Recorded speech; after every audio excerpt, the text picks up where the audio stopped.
ಭಾರತದಲ್ಲಿ ಮುಸ್ಲಿಂ ವಿರೋಧಿ ದ್ವೇಷ ಭಾಷಣಗಳ ಸಂಖ್ಯೆಯಲ್ಲಿ ಭಾರೀ ಏರಿಕೆ ಅಂತೆ. ಈ ವರದಿಯನ್ನು ಪ್ರಕಟಿಸಿದವರು ಯಾರು ಗೊತ್ತಾ? ಭಾರತದಲ್ಲಿ ಮುಸ್ಲಿಂ ವಿರೋಧಿ ದ್ವೇಷ ಭಾಷಣಗಳ ಸಂಖ್ಯೆಯಲ್ಲಿ ಭಾರೀ ಏರಿಕೆ. 2025ರಲ್ಲಿ 1318 ದ್ವೇಷ ಭಾಷಣಗಳನ್ನು ಮಾಡಲಾಗಿದೆ. ಅದರಲ್ಲಿ 98% ಭಾಷಣವನ್ನ ಮುಸ್ಲಿಮರ ವಿರುದ್ಧವಾಗಿ ಮಾಡಲಾಗಿದೆ. ಹಾಗೆ 88% ದ್ವೇಷ ಭಾಷಣಗಳು ಬಿಜೆಪಿ ಆಡಳಿತ ಇರುವ ರಾಜ್ಯಗಳಲ್ಲಿ ಆಗಿದೆ.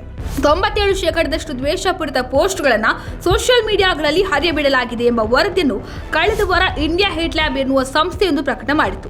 ಈ ವರದಿಯನ್ನು ಭಾರತದ ಅನೇಕ ವೆಬ್ ಪೋರ್ಟಲ್ಗಳು ಕನ್ನಡದ ದಿನಪತ್ರಿಕೆಯೊಂದು ಕೂಡ ಪ್ರಕಟ ಮಾಡಿತ್ತು. ಈ ವರದಿ ಸತ್ಯಕ್ಕೆ ಹತ್ತಿರವಾಗಿದೆಯೇ? ಈ ವರದಿ ಪ್ರಕಟ ಆಗಿದ್ದು ಎಲ್ಲಿಂದ? ಪ್ರಕಟ ಮಾಡಿದವರ ಹಿನ್ನೆಲೆ ಏನು? ಇದನ್ನು ಹುಡುಕಿಕೊಂಡು ಹೊರಟಾಗ ಅನೇಕ ಸತ್ಯ ಸಂಗತಿಗಳು ಬಯಲಿಗೆ ಬಂದವು. ಇದನ್ನ ಇವತ್ತು ನಿಮ್ಮ ಮುಂದಿಡುವ ಪ್ರಯತ್ನವನ್ನ ಮಾಡುತ್ತೇವೆ. ಈ ವಿಡಿಯೋವನ್ನ ಕೊನೆ ತನಕ ನೋಡಿ. ಭಾರತದಲ್ಲಿ ಬಿಜೆಪಿ ಆಡಳಿತ ಇರುವ ರಾಜ್ಯಗಳಲ್ಲಿ ದ್ವೇಷ ಭಾಷಣಗಳ ಸಂಖ್ಯೆಯಲ್ಲಿ ಭಾರಿ ಏರಿಕೆಯಾಗಿದೆ ಎಂಬ ವರದಿಯನ್ನು ಪ್ರಕಟ ಮಾಡಿದ್ದು ಯಾರು ಗೊತ್ತಾ? ಇಂಡಿಯಾ ಹೇಟ್ ಲ್ಯಾಬ್ ಎನ್ನುವ ಸಂಸ್ಥೆ. ಇಂಡಿಯಾ ಹೇಟ್ ಲ್ಯಾಬ್ ಸಂಸ್ಥೆ ಕಾರ್ಯನಿರ್ವಹಿಸುತ್ತಿರುವುದು ಅಮೆರಿಕದ ವಾಷಿಂಗ್ಟನ್ ಡಿಸಿಯಿಂದ. ಇದು ಅಮೆರಿಕದ centre for the study of organised hate ಸಂಸ್ಥೆಯ ಅಡಿಯಲ್ಲಿ ಕಾರ್ಯನಿರ್ವಹಿಸುತ್ತಿರುವ ಸಂಸ್ಥೆಯಾಗಿದೆ. ಈಗ ಅಸಲಿ ವಿಷಯಕ್ಕೆ ಬರೋಣ. ಇಂಡಿಯಾ ಹೇಟ್ ಲ್ಯಾಬ್ ಸಂಸ್ಥೆಯ ಸ್ಥಾಪಕ ಯಾರು ಗೊತ್ತಾ? ರಖೀಬ್ ಹಮೀದ್ ನಾಯ್ಕ್ ಎನ್ನುವ ಕಾಶ್ಮೀರಿ ಮುಸ್ಲಿಂ ಪತ್ರಕರ್ತ.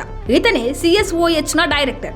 ಈತ ಈ ಹಿಂದೆ ಹಿಂದುತ್ವ ವಾಚ್ ಎನ್ನುವ ವೆಬ್ಸೈಟ್ ಮೂಲಕ ಭಾರತದಲ್ಲಿ ಮುಸ್ಲಿಂ ವಿರೋಧಿ ಹೇಟ್ ಸ್ಪೀಚ್ ಕ್ರೈಮ್ಗಳ ಬಗ್ಗೆ ವರದಿಯನ್ನ ಪ್ರಕಟಿಸಿದ್ದ.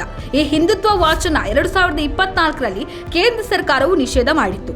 ಈತ ಹಿಂದುತ್ವ ವಾಚ್ ವೆಬ್ಸೈಟ್ ನಿರ್ವಾಹಕನಾಗುವ ಮುನ್ನ ಅಂದ್ರೆ 2017ರಲ್ಲಿ TwoCircle.net ಎನ್ನುವ ಪಾಕಿಸ್ತಾನ ಪ್ರೇರಿತ ಆನ್ಲೈನ್ ನ್ಯೂಸ್ ಪೋರ್ಟಲ್ ನಲ್ಲಿ ಉದ್ಯೋಗಿಯಾಗಿದ್ದ. CSOH ಸಂಸ್ಥೆಗೆ ಹಣಕಾಸು ವ್ಯವಸ್ಥೆ ಮಾಡುವವರು ಯಾರು?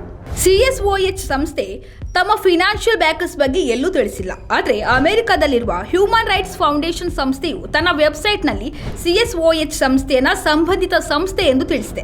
ಈ HRF ಅಂದ್ರೆ ಹ್ಯೂಮನ್ ರೈಟ್ಸ್ ಫೌಂಡೇಶನ್ಗೆ ಮೇಜರ್ ಆಗಿ ಫಂಡಿಂಗ್ ಮಾಡುವವರು ಯಾರು ಗೊತ್ತಾ?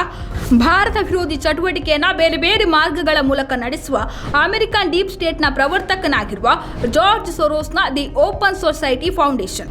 ಎಲ್ಲಾ ನದಿಗಳು ಚಲಿಸುವುದು ಸಮುದ್ರದ ಕಡೆಗೆ ಎನ್ನುವ ಮಾತಿನಂತೆ ಎಲ್ಲಾ ಭಾರತ ವಿರೋಧಿ ಚಟುವಟಿಕೆಗಳು ಕೊನೆಗೆ ಬೊಟ್ಟು ಮಾಡುವುದು ಜಾರ್ಜ್ ಸೊರೋಸ್ನ ಓಪನ್ ಸೊಸೈಟಿ ಫೌಂಡೇಶನ್ ಕಡೆಗೇನೆ ಅನ್ನೋದು ಮತ್ತೊಮ್ಮೆ ಸಾಬೀತು ಆದಂತಾಯಿತು.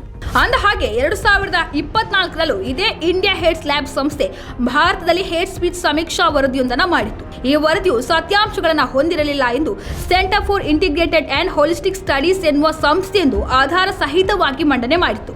ಮುಂದಿನ ದಿನಗಳಲ್ಲಿ ಈ ರೀತಿಯ ಅಂದ್ರೆ ಭಾರತ ಅಲ್ಪಸಂಖ್ಯಾತ ವಿರೋಧಿ ಭಾವನೆಯನ್ನ ಹೊಂದಿದೆ ಎನ್ನುವ ವರದಿಗಳು ಇನ್ನಷ್ಟು ಬರಬಹುದು.